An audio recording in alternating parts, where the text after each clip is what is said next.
مولانا امیر حمزہ صاحب کا ایک کالم ایک اخبار میں شائع ہوا جس میں سیدنا امیر معاویہ رضی اللہ عنہ پر وہی الزامات لگائے گئے دہرائے گئے جو ہمیشہ سے رافضی لگاتے آئے ہیں،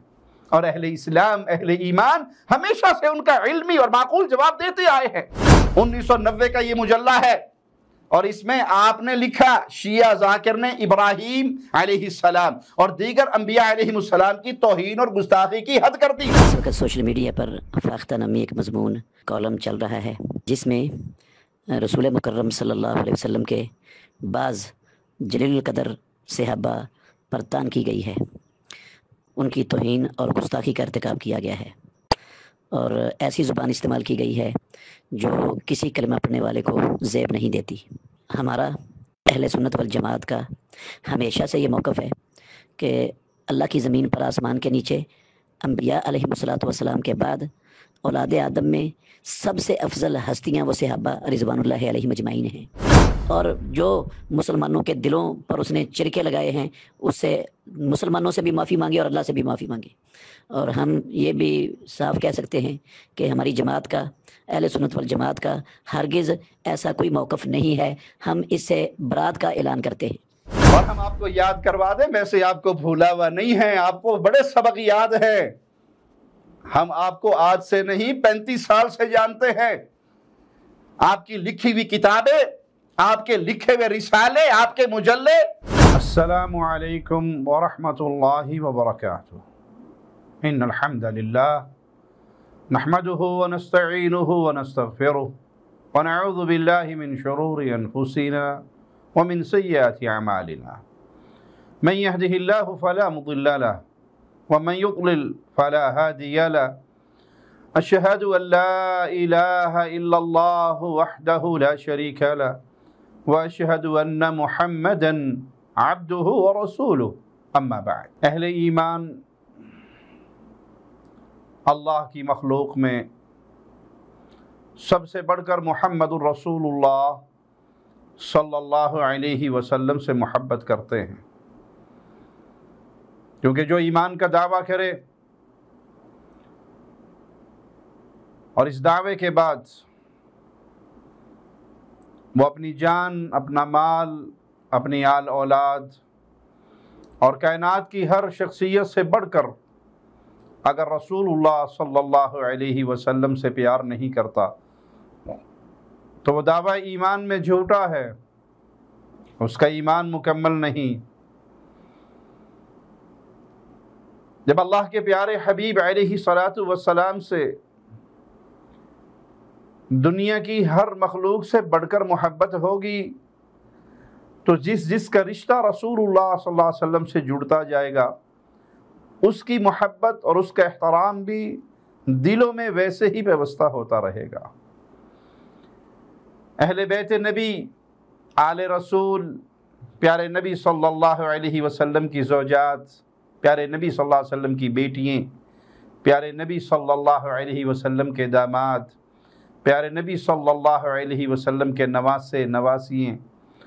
اسی طرح پیارے نبی صلی اللہ علیہ وسلم کے صحابہ، ان کی محبت اہل ایمان کے دل میں سب سے بڑھ کر ہوتی ہے، کیونکہ ان کا رشتہ محمد الرسول اللہ سے جڑا ہوا ہے صلی اللہ علیہ وسلم۔ سیدنا علی سے محبت، سیدہ فاطمہ سے محبت، حسنین کریمین سے محبت، اصحاب مصطفیٰ سے محبت ہمارے ایمان کا حصہ ہے۔ اہل الحدیث کا ہمیشہ یہ وطیرہ رہا ہے کہ وہ دفاع صحابہ میں اور دفاع اہل بیت میں اس امت کے ہراول دستے میں رہے ہیں۔ جہاں بھی دفاع صحابہ کا معاملہ آئے گا تو سب سے پہلے اہل الحدیث نظر آئیں گے، لیکن جب اہل الحدیث کے بعض لوگوں نے سلف صالحین کے راستے کو چھوڑ کر اہل بدعت سے قربتوں کا، ان سے محبتوں کا اور ان کے جلسوں کے سٹیجوں کی زینت بننے کا سلسلہ شروع کیا تو اہل بدعت کے ساتھ بیٹھنے کی نحوست یہ ہوتی ہے کہ انسان اپنے راستے سے ہٹ کر اہل بدعت کے راستے پہ چلنا شروع ہو جاتا ہے، اور جب اس راستے کو اپنایا جائے تو زبان ان کو راضی کرنے کے لیے ضرور منہج سلف سے ہٹ کر، صحابہ کے راستے سے ہٹ کر، تابعین اور محدثین کے راستے سے ہٹ کر ایسے جملے نکالتی ہے جس سے یہ راضی ہوں اور ہر سال اپنے سٹیج کی زینت بنائیں، جس سے یہ راضی ہوں اور دنیاوی مفادات کے دروازے کھلے رہیں۔ پھر زبان سے ایسے جملے نکلتے ہیں جس سے صحابہ کی بھی توہین ہوتی ہے، اہل بیت کی بھی توہین ہوتی ہے۔ لیکن ان کو یاد رکھنا چاہیے یہ دنیاوی زندگی چند دن کی زندگی ہے، یہ دنیاوی زندگی، یہ دنیا کے مفادات بہت تھوڑے ہیں، اس کا ٹائم پیریڈ بہت تھوڑا ہے، اس کی لذت بہت تھوڑی ہے، اور بہت جلدی انسان کو اس جہاں کی طرف جانا ہے جہاں کا عذاب بھی ہمیشہ کا ہوگا اور جہاں کی نعمتیں بھی ہمیشہ کی ہوں گی۔ اہل بدعت کے ساتھ یہ محبت پھر کیا گل کھلاتی ہے کہ کہیں فکر خمینی سیمینار کے اندر بیٹھنا پڑتا ہے اور خمینی کو اپنا امام کہنا پڑتا ہے، نعرہ حیدری یا علی مدد کے نعرے برداشت کرنے پڑتے ہیں، روافض کے بڑے بڑے گرو گھنٹالوں کو اپنا امام اور شیخ ماننا پڑتا ہے۔ کیوں؟ ان کو راضی کرنا ہے۔ اہل بدعت تب راضی ہوں گے جب آپ ان کے راستے پر چلو گے۔ پھر ہم نے یہ منظر بھی دیکھے کہ یزید کو بہانہ بنا کر اس کا نام لے کر امیر معاویہ پر لعنت ہوئی، یزید تیرے ابے تے لعنت۔ اور وہ جو کبھی اہل الحدیث کہلایا کرتے تھے، اس کے دعوے دار تھے، بجائے اس ظالم مجرم کو صحابی رسول کی گستاخی پر ٹوکنے کے زبان سے کیا کہتے ہیں؟ لو میں تو یہ بڑی گلہ کرنی آسان، تجھ سے پہلے ہی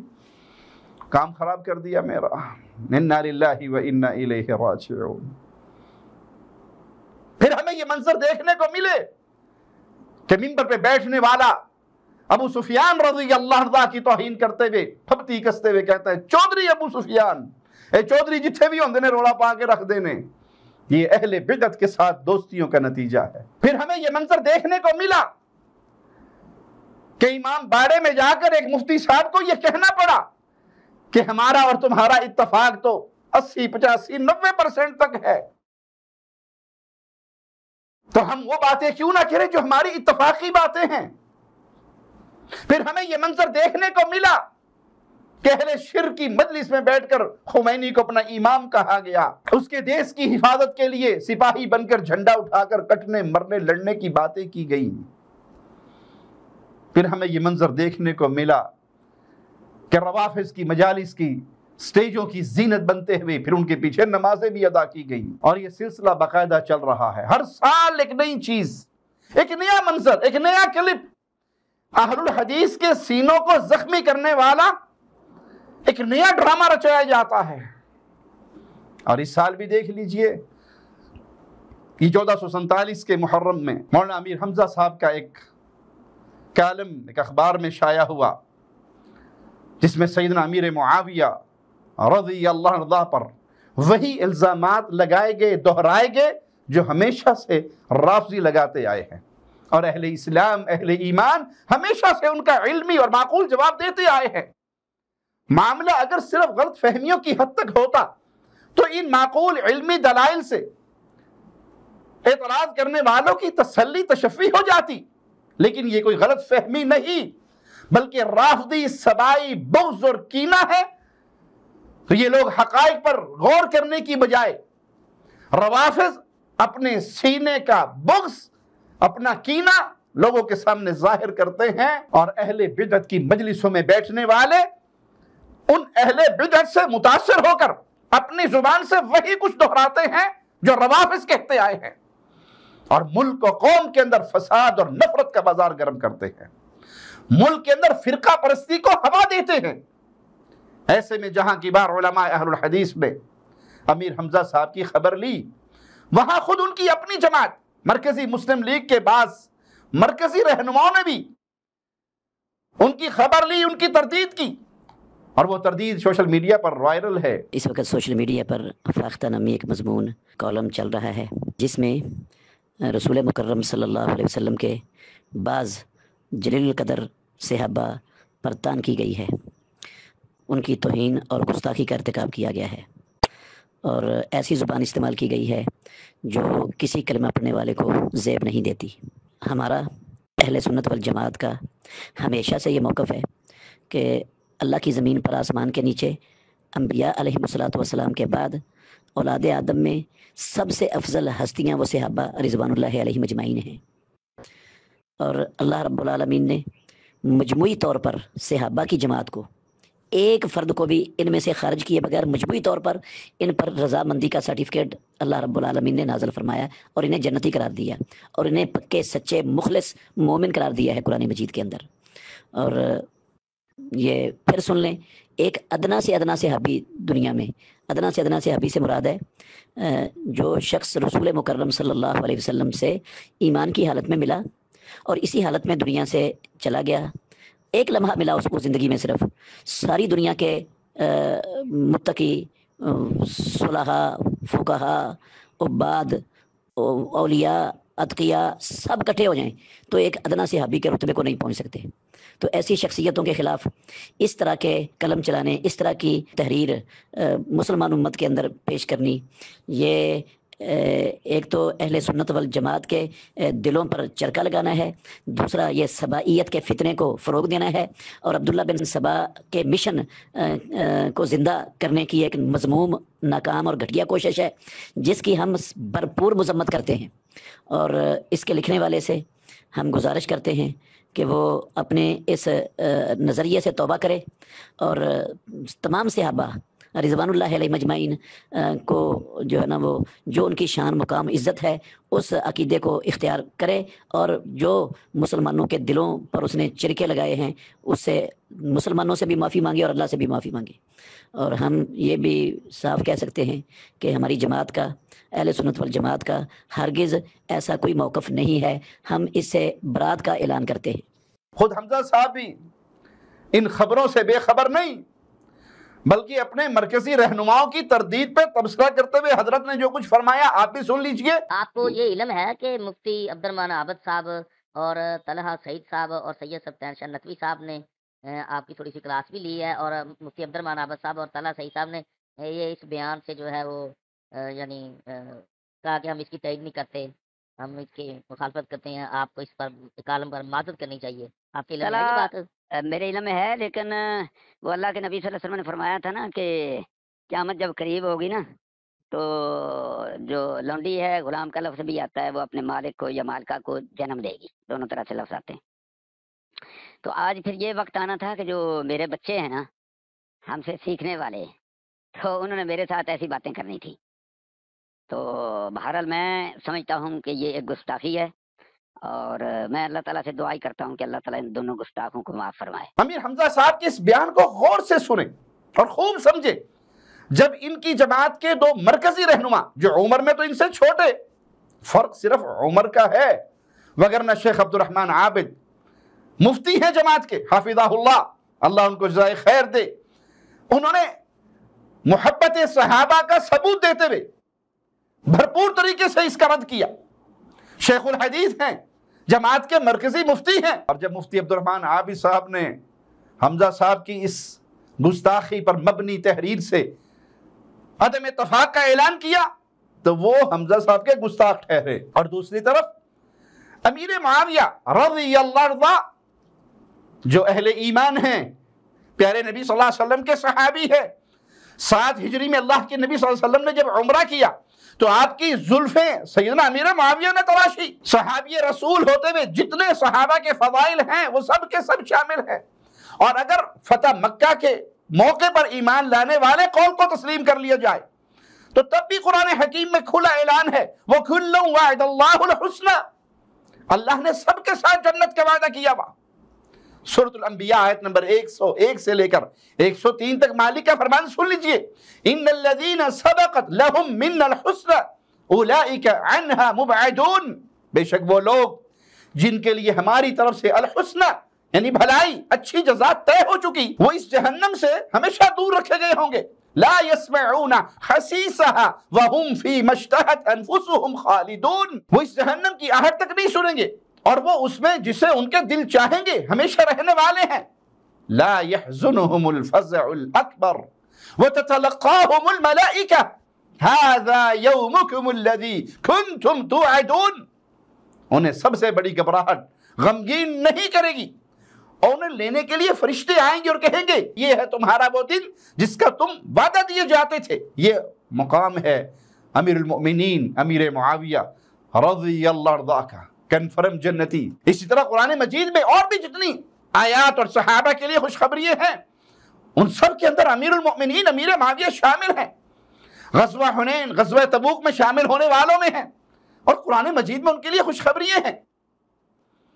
لیکن یہاں اہل بدعت کے ساتھ بیٹھنے والا کس حد تک ان سے متاثر ہو جاتا ہے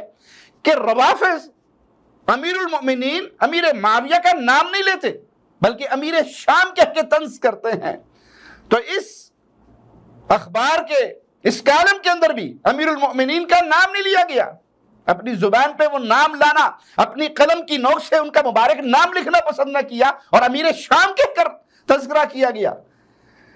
وہ امیر شام نہیں تھے صرف، بلکہ وہ امیر المؤمنین تھے، وہ حسنین کریمین کے امیر تھے۔ حسن نے اپنا ہاتھ امیر المؤمنین امیر معاویہ کے ہاتھ میں دیا، اور حسین نے اپنا ہاتھ امیر المؤمنین امیر معاویہ کے ہاتھ میں دیا۔ وہ سب مومنوں کے بھی امیر تھے اور جنتی شہزادوں کے بھی امیر تھے، اہل بیت کے بھی امیر تھے۔ اگر احادیث دیکھنا چاہتے تو صحیح بخاری 2924 کے مطابق پہلا لشکر جس نے سمندری سفر کیا، جہاد کے لیے گیا، اس لشکر پر اللہ کی جنت واجب ہو گئی۔ قیصر کے شہر پہ پہلا جہادی لشکر لے جانے والا اپنے اوپر جنت کو واجب کر لیتا ہے، اور تاریخ گواہ ہے یہ فضیلت امیر المؤمنین امیر معاویہ نے حاصل کی۔ ان کے وقت کے تمام صحابہ کے ساتھ ساتھ جنتی نوجوانوں کے سردار حسن رضی اللہ عنہ وارضا، حسین رضی اللہ عنہ وارضا نے جن کی امامت اور خلافت میں زندگی گزاری، ان کے خلاف امیر حمزہ صاحب الزام تراشی کرتے ہیں، تنقید کرتے ہیں، اور پھر یہ امید بھی رکھتے ہیں کہ مفتی عبد الرحمن عابد صاحب وہ تو امیر حمزہ پر تنقید کر کے گستاخ ہو گئے، اور یہ امیر معاویہ پر تنقید کر کے گستاخ صحابہ نہ بنے۔ امیر حمزہ صاحب کے بقول یہ چھوٹے ہیں اور یہ میری گستاخی کر رہے ہیں، تو ہم بھی حمزہ صاحب سے چھوٹے ہیں، اپنی زبان سے بھی وہ کہتے ہیں یہ تو بچہ تھا ہمارے پاس 30-35 سال پہ۔ ہم نے بھی امیر حمزہ صاحب کو بڑے عرصے پہلے ایک دعوت فکر دی تھی کہ آپ کا روافض کے ساتھ محبت کا یہ انداز اہل الحدیث کے لیے زہر قاتل ہے، کہ ایک ایسے شخص کی آپ تعریفیں کر رہے ہیں، اسے امام کہہ رہے ہیں، وقت کی ضرورت سمجھ رہے ہیں، زندہ ہے خمینی، زندہ ہے کہ نعرے آپ کی موجودگی میں لگ رہے ہیں، نعرہ حیدری لگ رہا ہے، اور آپ اس سب پر خاموش ہیں۔ تو ہمارے اس بیان پر امیر حمزہ صاحب کو غصہ آیا اور ہمارے خلاف ایک بیان ریکارڈ کروایا جو یوٹیوب پر موجود ہے، جس کا عنوان ہے امیر حمزہ صاحب کا سید توصیف الرحمن راشدی کو سخت الفاظ میں جواب۔ اللہ گواہ ہے اپنی ذات کا دفاع مقصود نہیں، البتہ یہ حقیقت ہے کہ ہماری ساری کوشش توحید و سنت کی دعوت، شرک اور بدعت کی رد کرنا، قبر پرستی کا رد کرنا، صحابہ کرام کی عظمت کی جھنڈے لہرانا، دشمنان صحابہ کا تعاقب کرنا، یہ ہمارا کام ہے۔ اور اللہ سے دعا ہے اللہ ہمیں ریاکاری سے بچائے، اللہ ہمیں اخلاص کی دولت عطا فرمائے، اور اس کام کے بدلے دنیا میں کسی سے کوئی امید نہیں، ساری امیدیں عرش والے اللہ سے ہے۔ اے اللہ یہ جو کچھ کر رہے ہیں اسے اپنی رضا کے لیے قبول فرما کے ہمیں جہنم کی آگ سے بچا کر جنت میں محمد کریم صلی اللہ علیہ وسلم اور پیارے حبیب کے اہل بیت اور صحابہ کا پڑوس عطا فرما دینا۔ تو میں ضروری سمجھتا ہوں کہ حمزہ صاحب کی غلط فہمی کو دور کیا جائے اور ان کو جواب دیا جائے۔ حمزہ صاحب نے اپنے بیان کے شروع میں کہا، ذرا سنیے۔ میرے انتہائی پیارے اہل پاکستان اور اہل اسلام، مجھے بڑے افسوس کے ساتھ کہنا پڑتا ہے کہ اس محرم کے مہینے میں جو فرقہ پرست مولوی ہیں ان کا مجھے جواب دینا پڑ رہا ہے۔ حمزہ صاحب نے بڑے زور و شور سے اپنے مخالفین پہ فرقہ پرستی کی تہمت لگائی۔ ہم کہتے ہیں جو الزام لگانے ہیں حمزہ صاحب لگا لو، لیکن کبھی نہ بھولنا ایک دن قیامت کا بھی آنا ہے، جس دن انسان کو چلانے والے فرشتے سائق اور شہید چلائیں گے اور اللہ کے سامنے کھڑا کریں گے۔ حمزہ صاحب ہمیں فرقہ پرست کہو، یا جو دل میں آئے جھوٹے الزام لگا لو، یاد رکھنا اللہ کی قسم ان سارے الزاموں کا بدلہ ہم قیامت کے دن اللہ کے سامنے آپ سے لیں گے اور آپ سے سوال کریں گے۔ اب تو آپ کے جو جی میں آتا ہے کہہ لو، کون روکے گا آپ کو؟ لیکن ایک وقت آئے گا جب بندے کے قدم رب کے سامنے سے ہل نہیں سکیں گے۔ ان سوالوں کا جواب وہاں یاد کر کے آنا۔ یہاں تو آپ نے الزاموں کا ایک بہت بڑا پنڈورا کھول دیا۔ آپ کی زبان چلتی ہے چلائیے، آپ کا قلم چلتا ہے چلائیے، لیکن نہ بھولیے کہ حشر کی عدالت میں وہاں کوئی بچانے والا نہیں ہوگا۔ بندے کو اپنے اعمال کا خود جواب دینا ہوگا، وہاں کسی کے سہارے پہ بچت نہیں ہوگی۔ فرقہ پرستی کی تہمت لگانے سے پہلے ذرا ہمیں یہ تو بتا دیجئے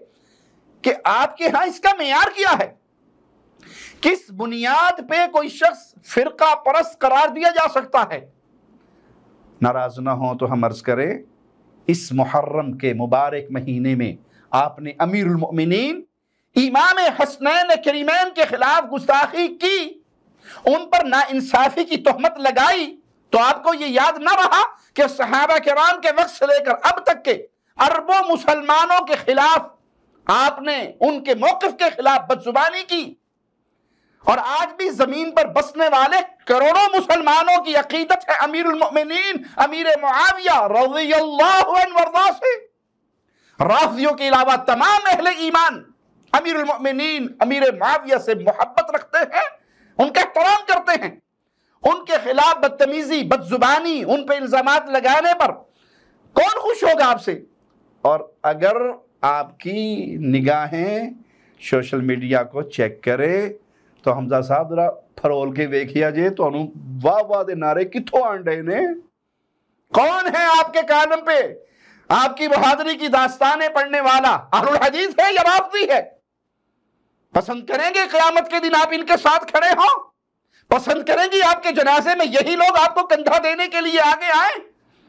کہ ہم جو رافضیت کے میدان میں ان کے گھروں میں رہ کے کرتے تھے اور اس سے سنیت کے اندر وہ خرابی نہیں ہوتی تھی، اس بندے نے وہ سنیت کے لبادے میں کیا؟ پسند کریں گے آپ کے اس کالم سے اہل الحدیث کا دل دکھا ہے۔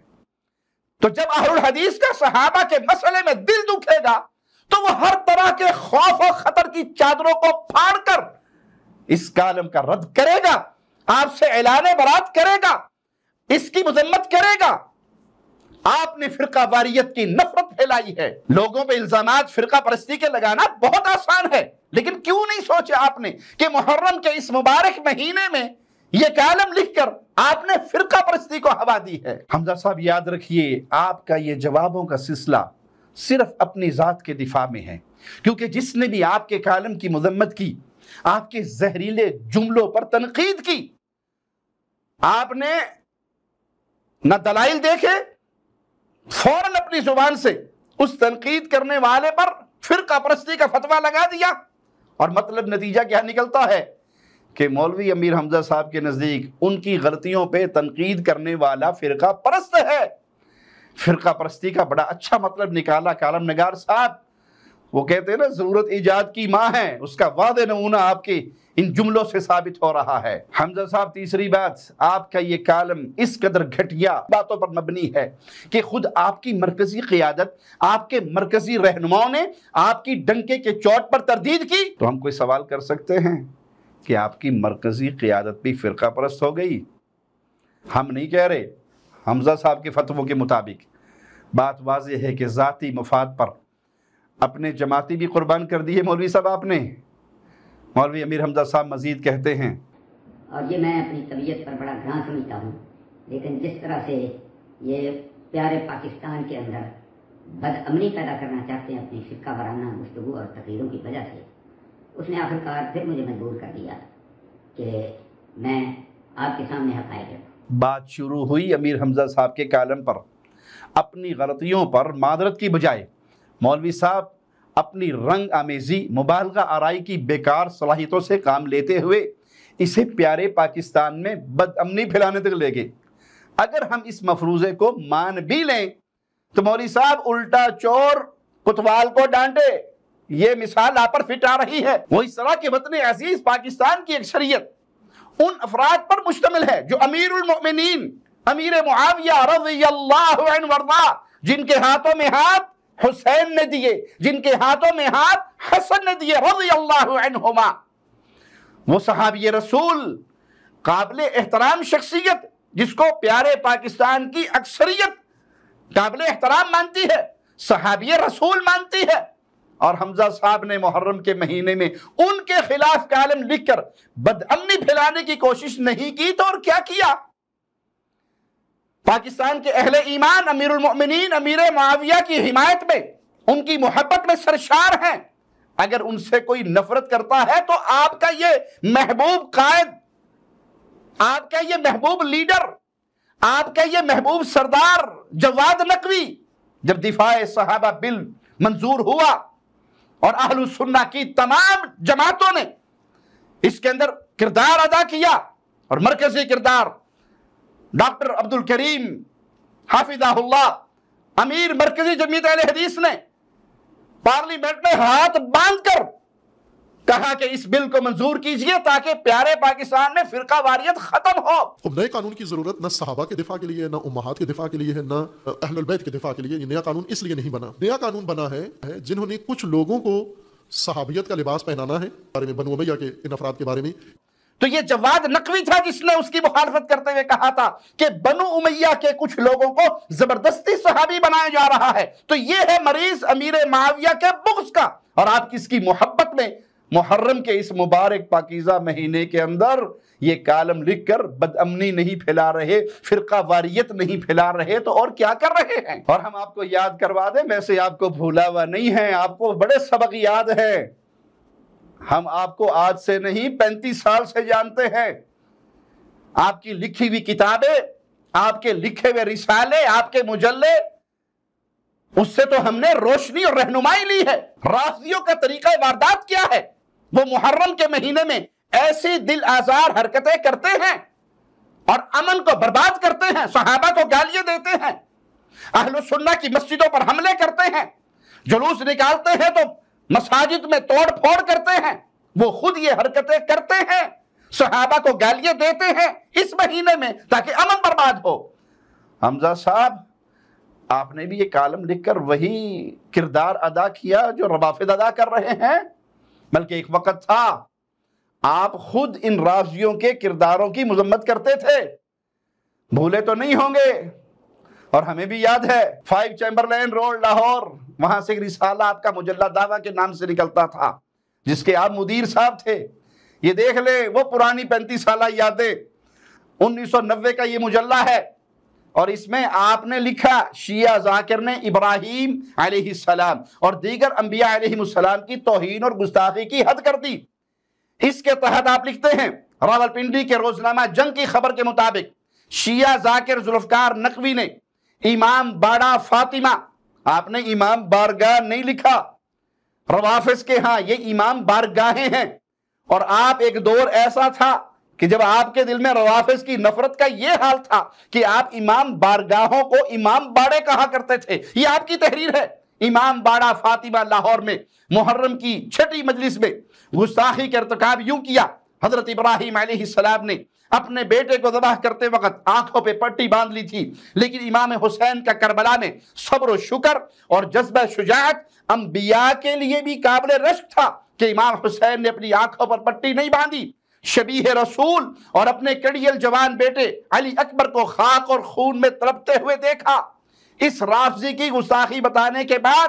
نام نہاد فاختہ نے اس پر جو تبصرہ کیا وہ بھی دیکھ لیں۔ لکھتے ہیں یہ سبائی گروہ پہلے صحابہ کرام کے خلاف غلیظ زبان استعمال کرتا تھا، اور مزاحمت نہ ہونے کی وجہ سے اب انبیاء کرام کے بارے میں خود سے باطن کا اظہار کرنے لگا۔ کچھ مزید تبصرہ کے بعد امیر حمزہ صاحب نے لکھا ہم موجودہ طاغوتی حکومت سے، الفاظ یاد رکھنا حمزہ صاحب، ہم موجودہ طاغوتی حکومت سے ایسی کوئی توقع نہیں رکھتے کہ وہ ایسے شخص کو اس گستاخانہ حرکت کی سزا دے، ہاں البتہ مسلمانوں سے گزارش کرتے ہیں کہ وہ ان رافضیوں کے بارے میں ایسا مجاہدانہ کردار ادا کرے کہ انہیں امام باڑوں کے اندر ہی محدود کر دے، ان کے لائسنس بند کروا دیں، اور ان حرکتوں کی وجہ سے حکومت سے یہ بات منوائیں کہ یہ لوگ اپنے امام باڑوں میں بھی لاؤڈ سپیکر استعمال نہیں کر سکیں گے، تاکہ ان کے مکروہ اور غلیظ الفاظ اور گندی زبان فضا کو مذموم کر کے محبان صحابہ و انبیاء کے دلوں کو ایذا نہ پہنچائے۔ عرض کرنے کا مقصد یہ ہے، مجلہ دعویٰ کے یہ صفحات گواہ ہے کہ محرم میں وطن عزیز کے امن کو برباد کرنے والے یہی رافضی ہے، جن کی غلیظ زبان، جن کے گندے الفاظ سے فضا مذموم زہریلی ہوتی ہے، اور محبان انبیاء و صحابہ علیہم السلام ورضوان اللہ علیہم اجمعین کے دلوں کو ایذا پہنچتی ہے۔ یہ تو 35-36 سال پرانے حمزہ صاحب تھے جو حق کی آواز یوں بلند کرتے تھے، جن کا قلم گستاخ صحابہ کے خلاف اٹھتا تھا، جن کی کتابوں سے ہم جیسے بچے اور ہم جیسے طالب علموں نے بہت کچھ سیکھا۔ اور آج جب یہ فاختہ بن کر اپنا لکھا پڑھایا، اپنا سمجھایا، سب کچھ بھول بھلا کر سبائیوں کی محبت میں ان کے سٹیجوں کی زینت بننے لگے، تو کالم لکھ کر سبائیوں کی طرح مسلمانوں کے دلوں کو تکلیف پہنچانے اور زخمی کرنے لگے۔ اور یہ فاختہ کبھی تو امام باڑوں سے اٹھنے والے غلیظ الفاظ امام باڑوں کے اندر محدود کرنے کے جہاد کی دعوت دیتے تھے، مجاہدانہ کردار ادا کرنے کا لوگوں کو کہتے تھے، اور اب انہی کے ساتھ کھڑے نظر آتے ہیں۔ اس سے آپ اندازہ لگا لیں کہ حمزہ صاحب نے محرم میں صحابی رسول امیر المؤمنین امیر معاویہ رضی اللہ عنہ وارضاہ کے خلاف ہرزہ سرائی کر کے اپنے کالم کو رافضی امام باڑا بنا دیا۔ اقول قولی ھذا واستغفر اللہ لی ولکم ولسائر المسلمین۔ ہر لمحہ قرآن اور سنت کا ترجمان، فضیلت الشیخ توصیف الرحمان۔